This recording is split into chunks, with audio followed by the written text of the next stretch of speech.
महाभारत में एक से एक योद्धा थे। प्रत्येक व्यक्ति की दृष्टि में अलग अलग योद्धा सर्वश्रेष्ठ हो सकते हैं। किसी के लिए अर्जुन सर्वश्रेष्ठ थे तो किसी के लिए कर्ण, किसी के लिए अश्वत्थामा तो किसी के लिए भीम, कोई बर्बरीक को तो कोई घटोत्कच को सर्वश्रेष्ठ योद्धा मानेगा, कोई एकलव्य को तो कोई द्रोण या भीष्म को। लेकिन हम क्या सोचते हैं यह आपको बताएंगे। इस वीडियो में भगवान श्री कृष्ण को तुलना में शामिल नहीं किया जा सकता। कर्ण को क्यों मानते हैं सर्वश्रेष्ठ योद्धा? दरअसल कर्ण ही एक ऐसे सर्वश्रेष्ठ योद्धा थे जिन्होंने विपरीत परिस्थिति के बावजूद खुद को एक श्रेष्ठ योद्धा के रूप में स्थापित किया था।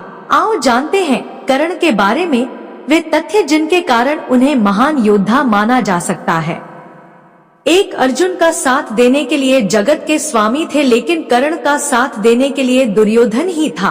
अर्जुन पूर्णतः श्री कृष्ण पर आश्रित थे, जबकि इधर दुर्योधन खुद कर्ण पर आश्रित था। 2. कर्ण को द्रोण ने वह संपूर्ण शिक्षा नहीं दी जो उन्होंने पांडवों या कौरवों को दी थी। फिर भी कर्ण ने परशुराम से बची हुई शिक्षा छल से हासिल कर ली थी। यदि कर्ण अर्जुन के बराबर योग्य नहीं होता तो भगवान परशुराम कर्ण को शिक्षा देने के लिए तैयार नहीं होते। 3. कर्ण एक सच्चा मित्र होने के साथ साथ ही दानवीर भी था। स्वयं भगवान श्री कृष्ण इस बात की पुष्टि करते हैं कि कर्ण से बड़ा दानी कोई नहीं।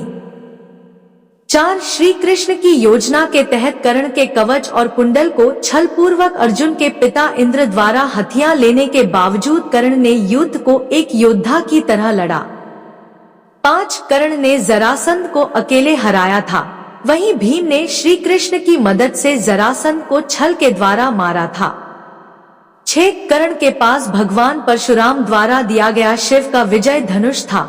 यह धनुष जिस भी योद्धा के हाथ में होता था उस योद्धा के चारों तरफ एक ऐसा अभेद्य घेरा बना देता था जिसे भगवान शिव का पाशुपतास्त्र भी भेद नहीं सकता था। कर्ण को महाभारत में तब तक नहीं मारा जा सकता था जब तक कि उसके हाथ में वह धनुष था। 7. कर्ण ने कुंती को वचन दिया था कि वो उनके 4 पुत्रों की जान नहीं लेगा, लेकिन वह सिर्फ अर्जुन से ही युद्ध करेगा। युद्ध के दौरान ऐसे कई मौके आए भी जब कर्ण का सामना भीम, युधिष्ठिर, नकुल और सहदेव के साथ हुआ। वो चाहता तो उन सभी को मार सकता था, किंतु उसने ऐसा नहीं किया क्योंकि एक योद्धा का वचन ही उसके लिए सर्वश्रेष्ठ होता है। 8. जिस द्रुपद को 105 भाई मिलकर जीत पाए उसे कर्ण ने दिग्विजय के दौरान अकेले ही हराया था। प्रागज्योतिष का राजा भगदत्त, जिसे राजसूय यज्ञ के दौरान अर्जुन नहीं हरा पाए थे, उसे भी कर्ण ने हराया था। 9. अश्वसेन बाण का संधान दोबारा न करना, यह भी श्रेष्ठता का प्रमाण है। अश्वसेन एक नाग था जो कर्ण के धनुष पर चढ़ गया था और उसने कहा था कि तुम मेरा संधान करो तो मैं वहां पहुंचकर अर्जुन को डंस कर अपना बदला पूरा करूंगा, क्योंकि अर्जुन ने खांडव वन दाह के समय मेरी माता को मारा था, लेकिन कर्ण ने अश्वसेन को इनकार कर दिया था। 10. जब श्री कृष्ण ने कर्ण को यह बताया कि तुम पांडवों के सबसे बड़े भाई हो तो कर्ण ने कहा कि हे कृष्ण, मेरी मृत्यु तक पांडवों को यह मत बताना कि मैं उनका बड़ा भाई हूँ। कर्ण की यह बात सिद्ध करती है कि वह पांडवों के प्रति किसी भी षड्यंत्र में शामिल नहीं था, फिर भी युद्ध के सामने योद्धाओं की तरह ही लड़ा। 11. महाभारत के एक प्रसंगानुसार जब कर्ण के बाणों के प्रहार से अर्जुन का रथ कुछ इंच पीछे चला जाता है और कृष्ण उसकी प्रशंसा करते हैं, तब अर्जुन कहता है कि मेरे बाणों से कर्ण का रथ कई गज पीछे चला गया, तब आपने मेरी प्रशंसा नहीं की।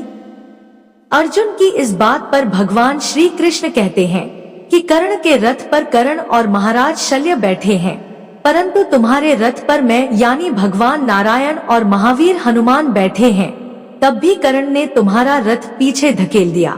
सोचो यदि महावीर हनुमान नहीं होते तो क्या होता।